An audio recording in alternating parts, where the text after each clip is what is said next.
Hello, everyone. Thanks for joining and welcome back to Wall Street Bullion. Joining us today is our good friend Florian Grummes, founder of Midas Touch Consulting. Florian, welcome back. Ivan, pleasure to be here again. Thanks for having me, buddy. Yeah, thank you so much for coming down and speaking to the precious metals community. I wanted to get you down to talk about everything that's happening. There's so much movement, and I know we talked, before we started recording about, how much workload increase there is in the precious metal space. What are you seeing right now, Florian? What's the sentiment? The sentiment, well, I think the sentiment has cooled down a little bit. I think it was the expected cold shower we got 2 weeks ago. And I think it's healthy. It was necessary also. I mean, the run up in gold and especially in silver has been very impressive. Gold rallied from 3,311 up to 4,380, new all-time high, nearly $1,000 within 8.5 weeks. So that was a massive move for gold. Silver made a new all-time high, broke through this 50-year resistance at $50 without a problem, rallied up to new all-time highs, 55, 56. And then of course we got this sharp pullback. I think it took out most of the highly leveraged kind of guys. Anybody who's been stacking over the years should have not had any problems during that pullback. In fact, it was already probably a buying opportunity. So what we're seeing now is gold and silver trying to get back on their feet. The low came in at for gold at 3,868, and we're trading right now slightly above 4,000 again. I think we've seen a short-term low for gold. I think we are now in a recovery, in a bounce, if you want. And it's going to be interesting how this plays out. I assume normally this run up, which was really intense, needs a bit of time to be digested, right? So typically this takes a month, 2 months, maybe a little bit longer even, just to consolidate and get people used to that new price level around $4,000. So usually from a seasonal perspective, October and November are not the best months for the precious metals. Usually the trend or the turning point comes in around mid-December at the last FOMC meeting of the year. So that is my main expectation right now. We're going to see a consolidation in gold and silver up into early mid-December probably. However, if you look back since that breakout above $2,000 in February 2024, so this is now 1.5 years ago, we've seen basically 3 consolidations after gold had made a new all-time high, right? And each of those consolidations, basically gold traded sideways for a few weeks, or in the last case from late April until late August for 4 months, it traded sideways, consolidating on high levels. So that's what probably now the vast majority of market participants is expecting. And as we know, the market is always trying to basically come up with something that nobody is expecting. I think there's also a good probability that there's 2 other scenarios. The first one would be we're going to see a lower low, taking out those 3,868 from last Tuesday, and actually move maybe to 3,500. That would be probably the most painful kind of scenario. And the other one would be we've seen the low already, and the market is already on the way to new all-time highs. And is not consolidating a lot here. So I think those 3 scenarios are the most likely ones. Consolidating on high levels, that's what we've seen so far. Creating more pain, I think worst case for gold, 3,500 maybe.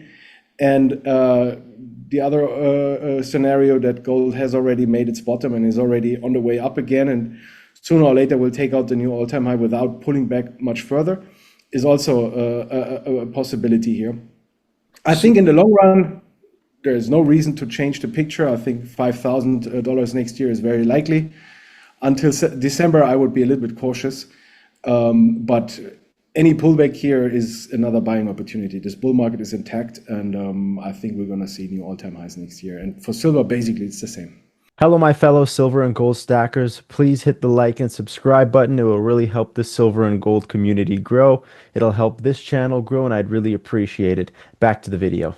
So, Florian, I don't know if you heard, but China, they just came out recently and they ended the long-standing tax exemption policy for some gold retailers where there's a 6% VAT now on the on tax on gold purchases. So I guess it applies to investment grade gold, including bars, coins, and it also extends to non-investment uses such as jewelry manufacturing and industrial metals. So I guess it's saying in this article, analysts expect that gold costs will rise as the additional tax is pressed on consumers. Why do you think China is adding a 6% VAT on gold purchases? Yeah, I heard the news. I also need to do a little bit more research and studying on that whole thing. I mean, Right, China is difficult to understand for us Westerners because we don't speak the language and we are relying on third-party sources and right. information translations, right? But as far as my understanding is, what they really want is they want to basically channel most of the gold trading and most of the gold investing and also most of the gold vaulting and storing into and towards the Shanghai Gold Exchange because that's where most of the VAT exemptions are happening between, or where people can basically get their VAT back. So that's my understanding. They really want to establish the Shanghai Gold Exchange as the place, go-to place, everything gold in China. That's my main understanding. And we can see right now that over the weekend and today, the premiums have risen sharply again in China. So it's interesting how this is going to play out.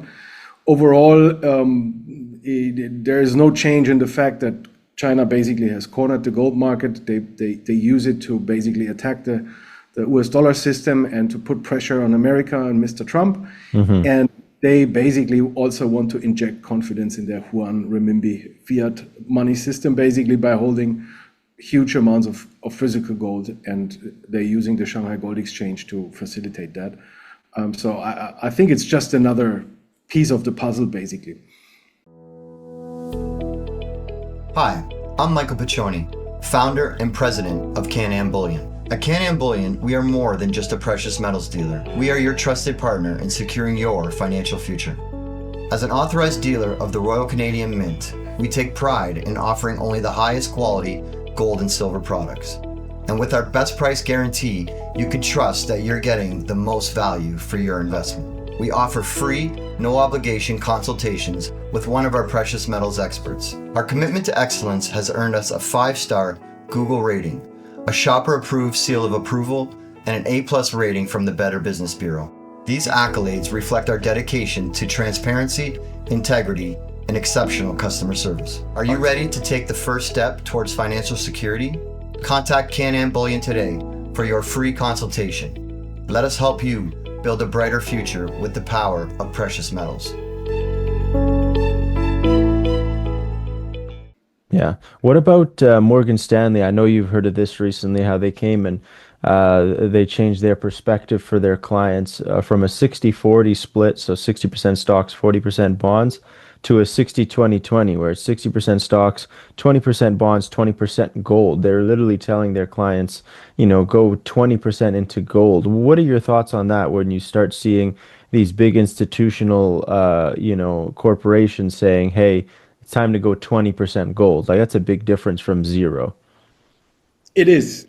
And I mean, I'm now 25 years in that sector, and we haven't really seen that kind of recommendations or news by big banks. It is a logical process. I mean, more and more institutions are also facing, and that's, by the way, part of the big driver. I think we talked about this in one of our recent interviews as well.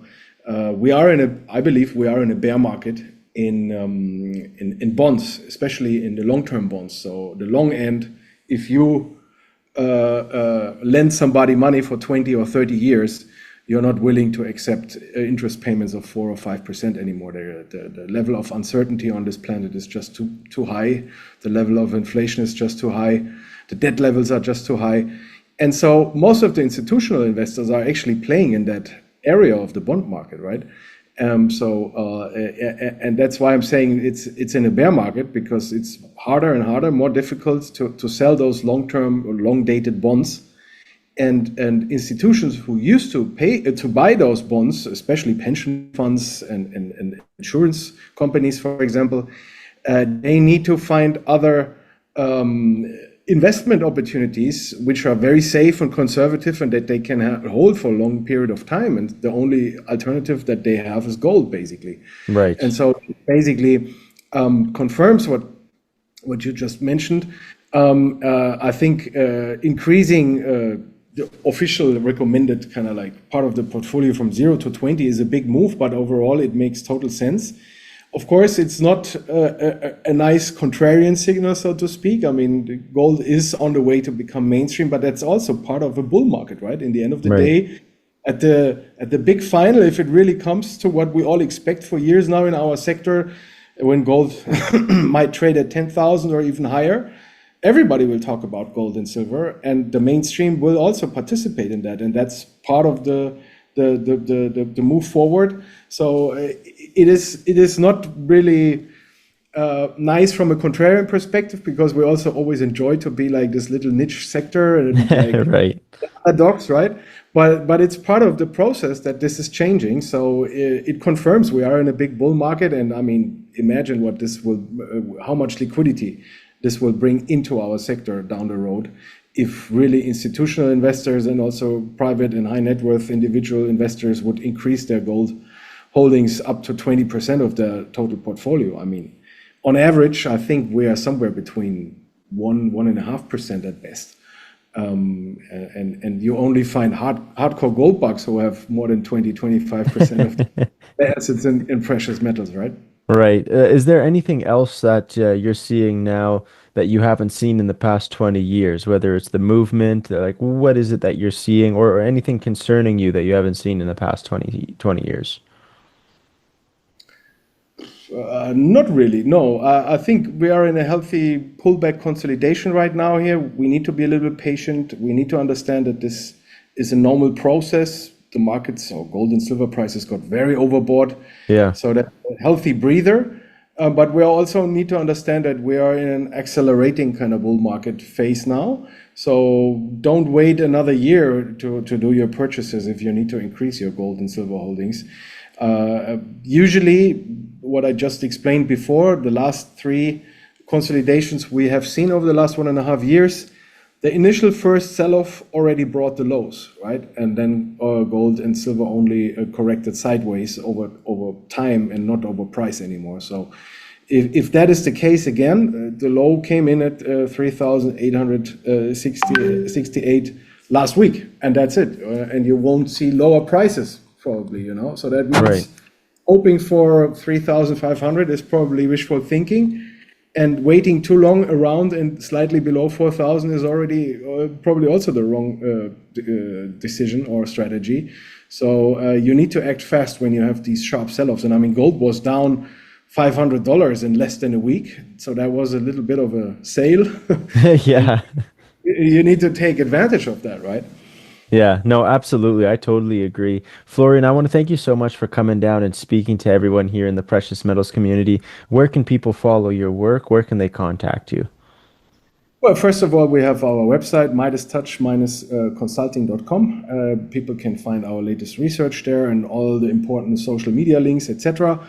But we also have, of course, a Telegram channel where we have a worldwide international community sharing informations, links, charts, signals, etc. about precious metals and also about crypto, Bitcoin, digital assets, and anything related to macro and freedom, basically.